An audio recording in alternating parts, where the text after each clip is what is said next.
O autismo não precisa ser um impeditivo para o desenvolvimento de um filho, e é o que defendem os nossos entrevistados de hoje, que arregaçaram as mangas e se aprofundaram no entendimento da condição do caçula, o Gabriel. Estamos falando de um geólogo e de uma jornalista que, de tanto pesquisar sobre o assunto, se tornaram autores do livro Brincando, que, entre outras coisas, busca o prazer de brincar como uma forma de favorecer esse aprendizado por quem tem autismo. Nós estamos aqui com Mariane Maciel e Argemiro Garcia. O que vocês diriam aí que aconteceu com o conceito de vocês sobre o autismo antes e depois desse livro? Antes e depois do livro, esse livro é uma história, assim, já vem de alguns anos, né, de pesquisa. Foram alguns trabalhos já publicados em congresso. O que eu acho que aconteceu antes e depois do autismo, o salto que deu para o mundo conhecer foi com a declaração da ONU do Dia Mundial do Autismo.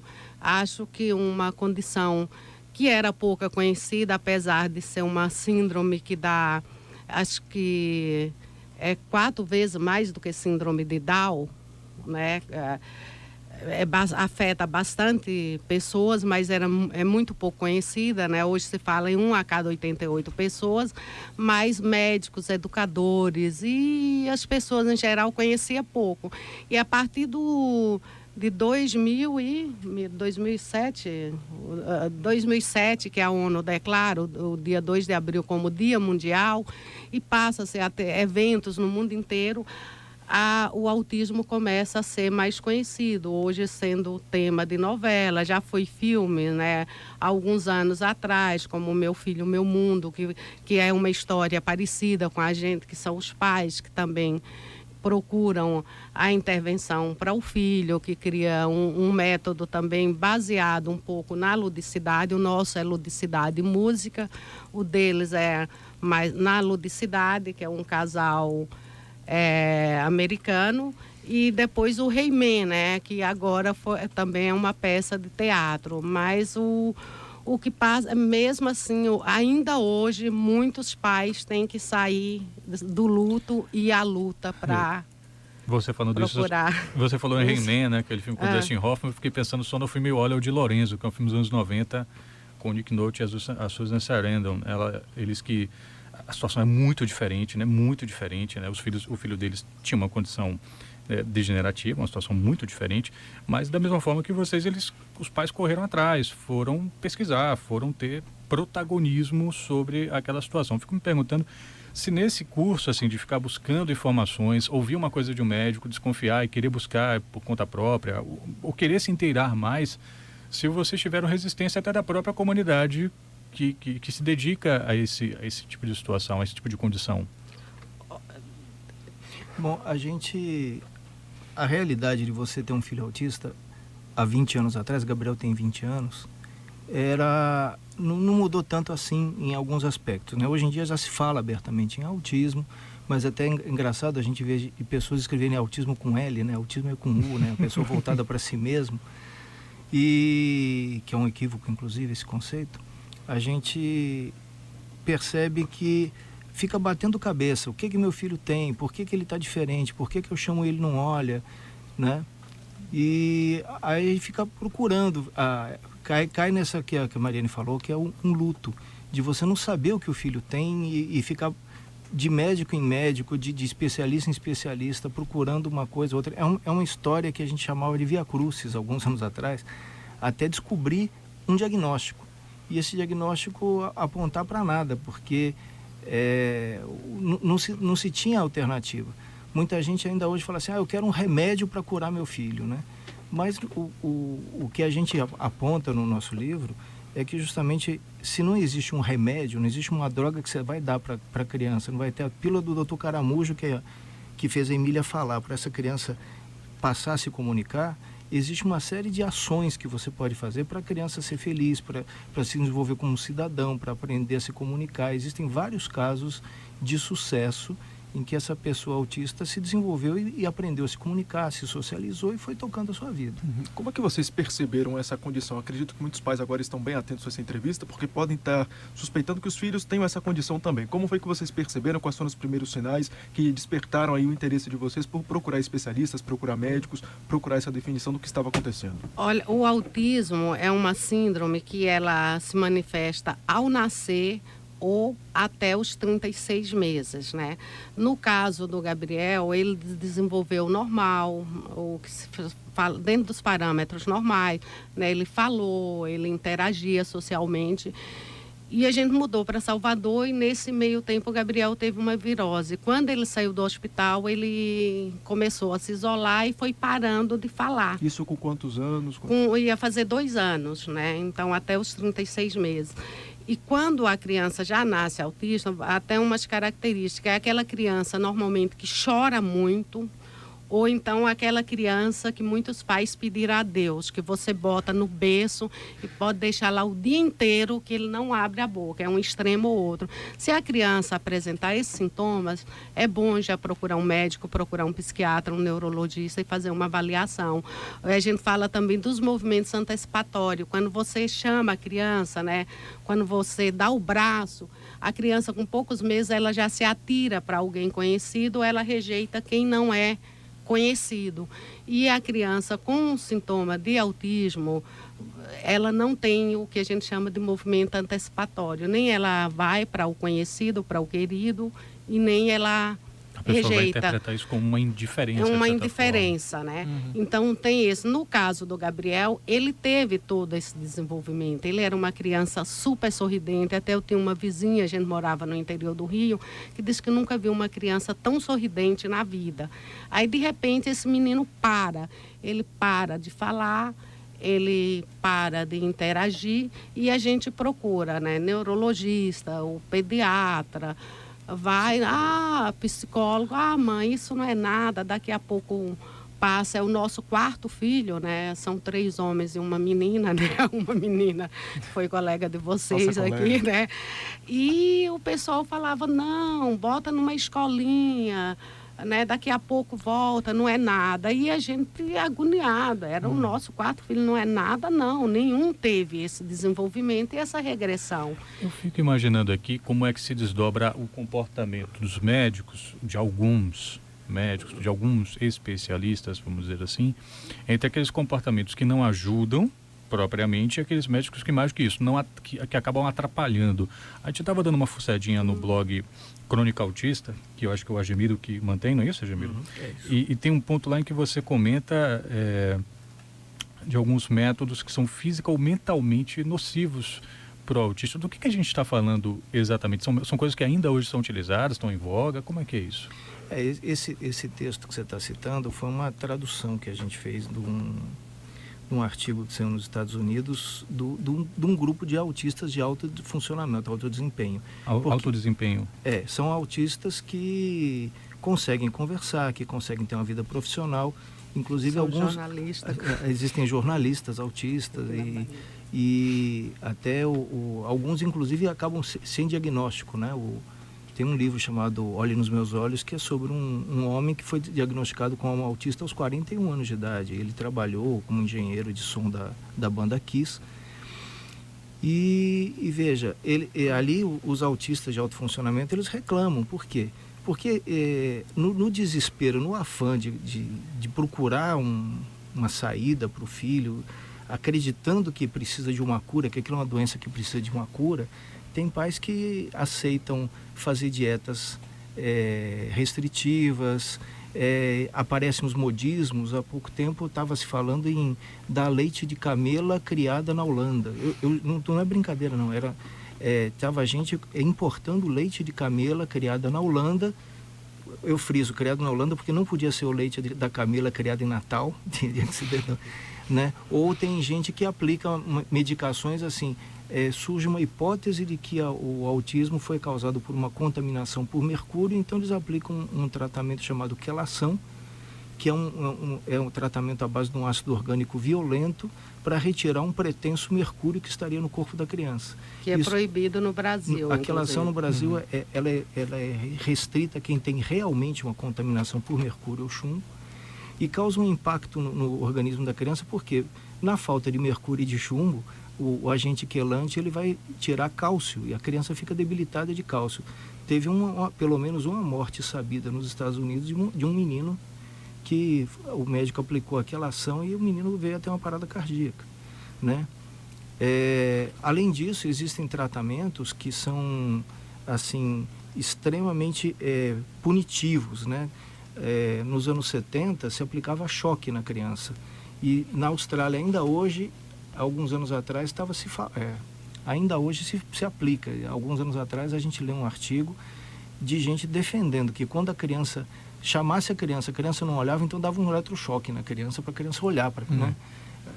Esse tipo de coisa. Outro exemplo tão severo quanto na França, eles estavam fazendo o seguinte: eles, para a criança reagir, eles enrolava a criança num lençol de água gelada, né? Um lençol molhado em água gelada. Então são tratamentos assim que os pais no desespero aceitam fazer e acaba assim causando um sofrimento enorme naquela criança, né? Eu falo criança, mas aí quando ele chega na idade adulta com esse tipo de atenção, entre aspas, que ele sofreu, ele passa a se tornar uma pessoa cada vez mais agressiva, cada vez mais fechada mesmo, né? Porque em quem que ele vai confiar se o próprio pai bota ele dentro da água gelada? E aí o que acaba acontecendo é que se torna um adulto isolado e aí ele vai... Aí a única coisa que a família consegue ver é que ele não tem jeito mesmo. E não é por aí. A gente acredita que com atenção, com carinho, ele vai se desenvolvendo. E a gente precisa ter claro isso, né?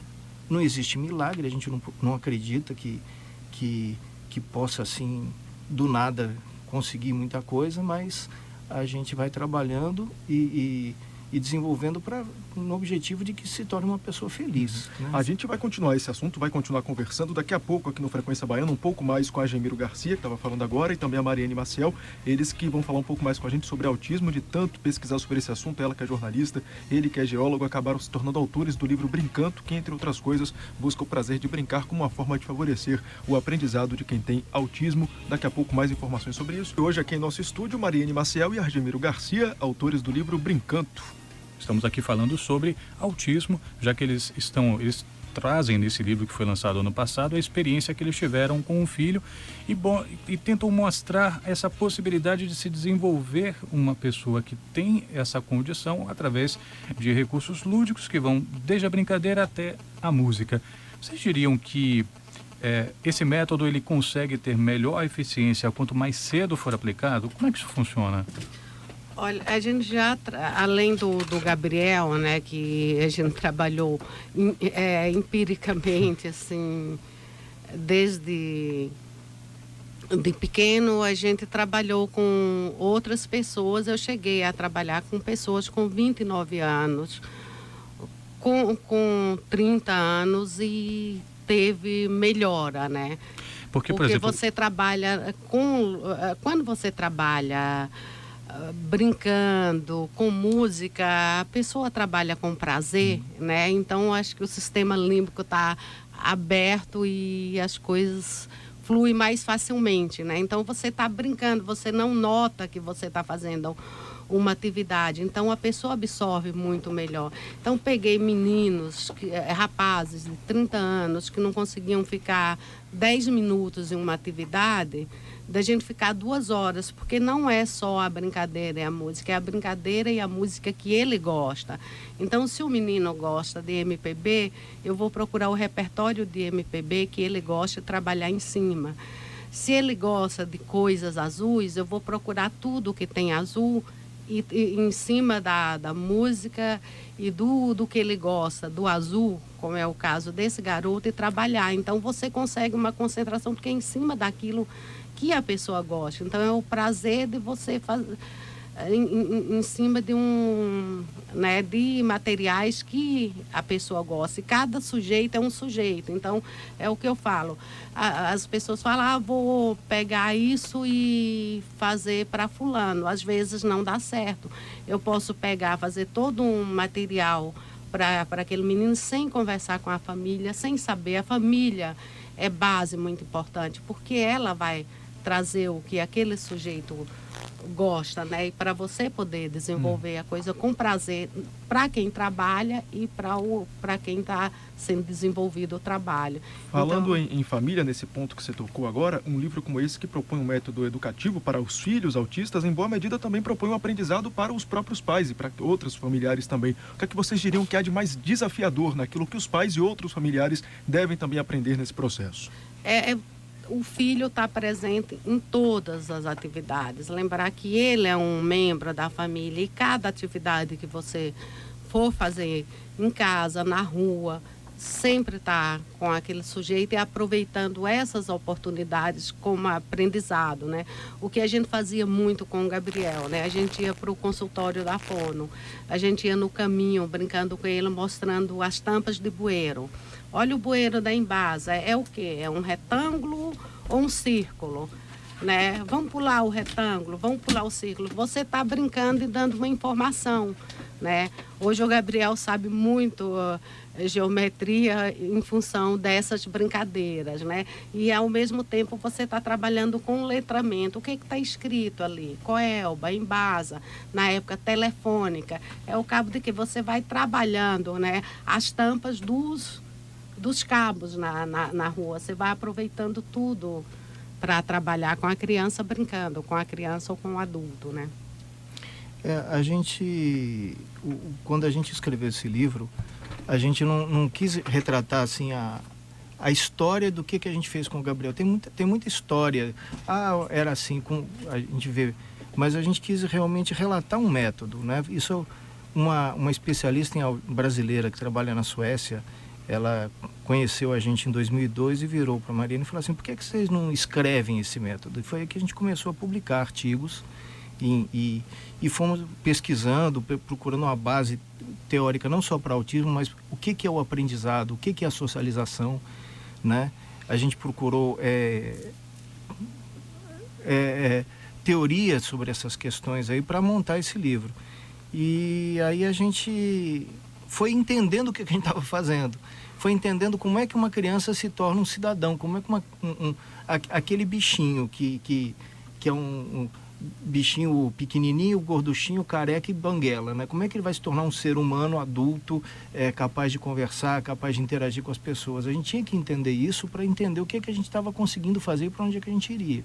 E foi isso que a gente procurou relatar no livro. Mas como é que para quem lê, para o pai, né, o familiar, uma pessoa próxima, como é que ela consegue dimensionar isso quando até o conceito de autismo às vezes parece um pouco fugidio, né? Acho que algumas pessoas, pessoal, o autista é aquela pessoa que não demonstra sentimentos, a outra diz, não, na verdade tem problema de comunicação, e aí tem também as gradações, e vocês mesmos, no site, né, a gente percebe, no site que vocês falam do Brincanto, vocês comentam isso, que se trata de olhar o indivíduo e compará-lo com ele mesmo, para saber o desenvolvimento que ele está tendo.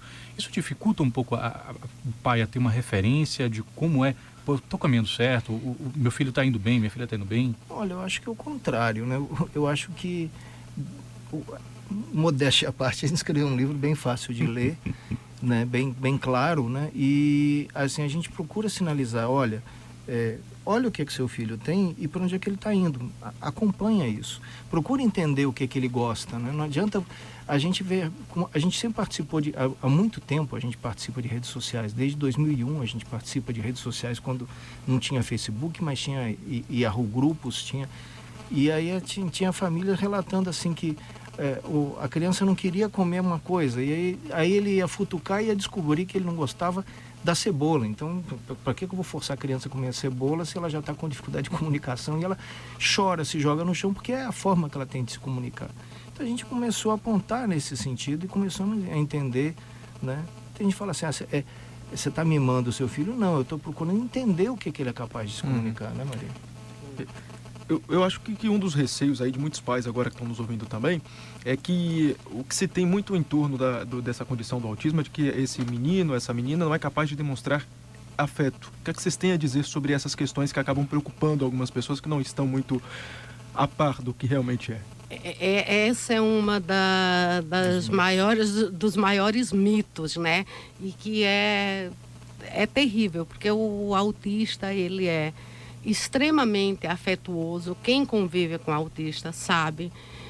E ele está presente o tempo inteiro com a gente, até demais, né? A gente tem que ter muito cuidado, mesmo que seja o autista mais severo, com tudo que a gente fala próximo dele. A gente brinca que eles têm super audição, né, porque a maioria tem, então você tem que ter muito cuidado com o que fala, porque eles percebem e eles são capazes de entender tudo que é dito, e são figurinhas extremamente carinhosas, né? Mas não são falsos. E se ele não gosta da pessoa, ele demonstra que ele não gosta também. Aí tem essa questão. E ele não distingue, ele não é falso de falar assim, é minha mãe, então eu tenho que ser bonzinho com ela. Se ele faz birra com a mãe, ele fica bravo com a mãe mesmo. Ele não tem meio termo, porque ele é o que ele demonstra o que ele está sentindo. Então a gente tem... Ele não tem rodeios. Né? Aí nesse ponto as pessoas confundem muito, né? Porque ele está lá isolado, tudo, mas as pessoas, se você está triste, se não está triste. Normalmente eles têm uma sensibilidade muito grande, né? Se eles se chateiam, depois vem, faz um carinho, dá um beijo. Quem convive com autista, quem conhece, sabe o quão carinhoso é uma pessoa com autismo, quão carinhosa é, né? Argemiro, Marina, eu queria perguntar então para o ouvinte que ficou aqui com a gente acompanhando essa entrevista até agora, que quiser mais informações, quiser ter mais acesso àquilo que vocês conseguiram desenvolver desse método, quais são os caminhos? Bom, a gente criou para o nosso livro um site, www.brincanto.com.br, né? Que é o canto de brincar, é brincar cantando, Brincanto. Ali a gente tem a maneira de se contactar conosco e a explicação de como adquirir o livro. Se quiser, tem link para outras informações mais, para o blog que você citou, Crônica Autista, né? E a gente faz parte de uma associação chamada AFAGA, Associação de Familiares e Amigos da Gente Autista, que também tem um site, afaga.com.br. Tá certo. A gente conversou aqui com Argemiro Garcia e também Mariane Maciel, autores do livro Brincanto. Muito obrigado pela vinda aqui à Band News FM e participar do Frequência Baiana. Obrigado. Obrigado e boa noite aos ouvintes, ao Felipe e ao Renato. Boa noite. E bom 2 de julho para todos. Amanhã. É amanhã, prepara a garganta, sim. Baiano, é amanhã, ou vai gritar aí. Gritar por alguma coisa boa, vaiar. Com manifestações pacíficas, né? Mas use o seu direito, o seu dever de cidadão também. Exerça bem a sua cidadania amanhã.